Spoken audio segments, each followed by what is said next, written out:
Hello everyone.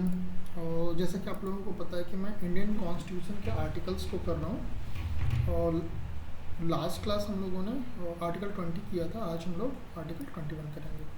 और जैसे कि आप लोगों को पता है कि ये जो भी टैक्स मैंने लिया है ये कहीं से नहीं लिया, इट्स इंडियन कॉन्स्टिट्यूशन से ही लिया गया है। क्योंकि मुझे ऐसा लगता है कि अगर हम एक बार उठा के इंडियन कॉन्स्टिट्यूशन पढ़ना चाहें तो it's very difficult to read as well as remember. Okay.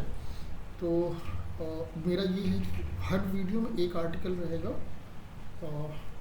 और उसमें जो भी चीज़ें हैं उसे if it is required to explain I will explain and but my motto of making this video is this kind of video is that you should know in a brief what is given in the article instead of in an elaborative way.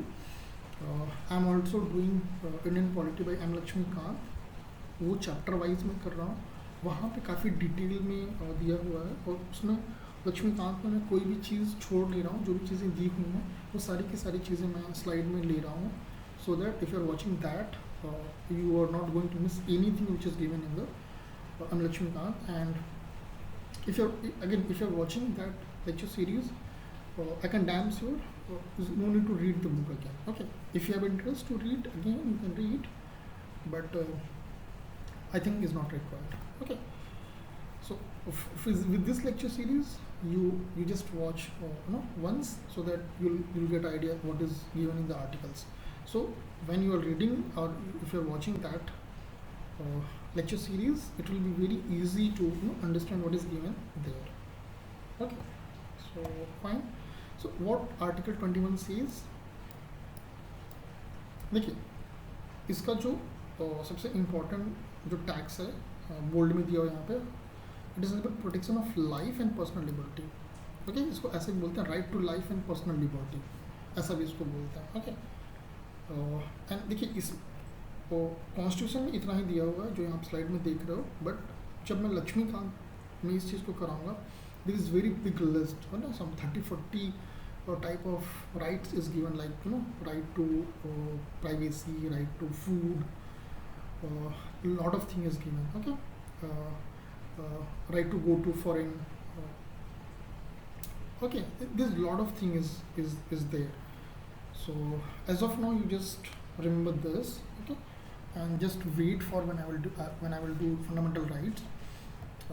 There will see very in a very extensive way this article, and this article is very very important. Okay, I personally feel actually I like this article. There is a lot of articles which you can like, but this article is one of the very very important and best article in our constitution.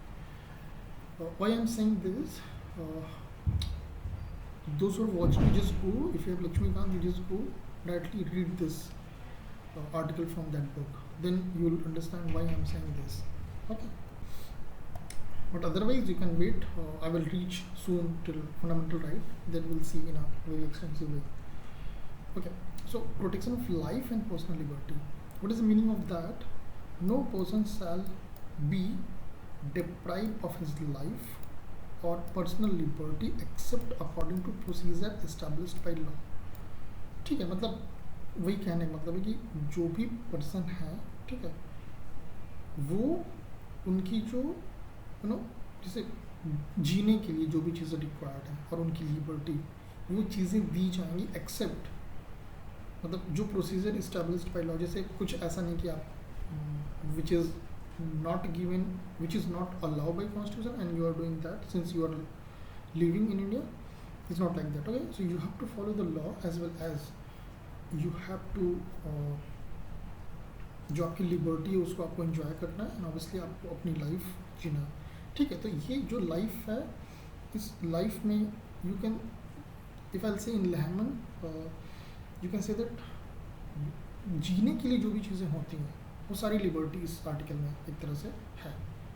Okay, you can say right to live, something like that, you can say that. Okay, and इसके बाद हमारा 2002 में 86th amendment act आया, उसमें हमें एक और article add किया गया जिसमें आर्टिकल 21A बोलते हैं, that is nothing but right to education.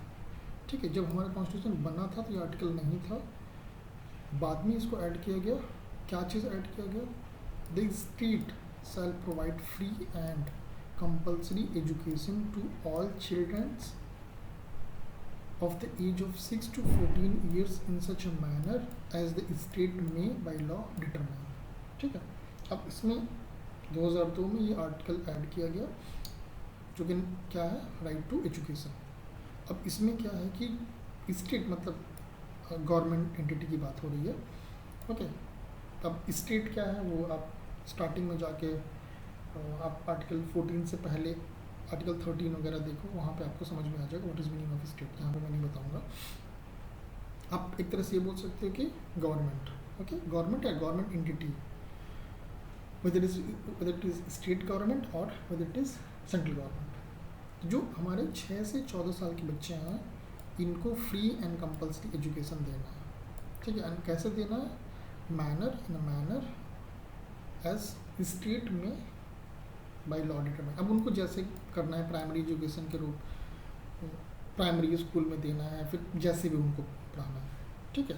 And obviously this duty will not be of government but also parents की भी ड्यूटी है। उनको अब कोई पेरेंट अपने बच्चे को भेज ही नहीं रहा पढ़ने के लिए, तो गवर्नमेंट क्या कर सकती है, कुछ नहीं कर सकती है। तो उसमें दोनों की गवर्नमेंट ने बोली है कि हाँ ये एजुकेशन देना है बच्चे को, बट पेरेंट्स को भी उसको फॉलो करना होगा, ओके।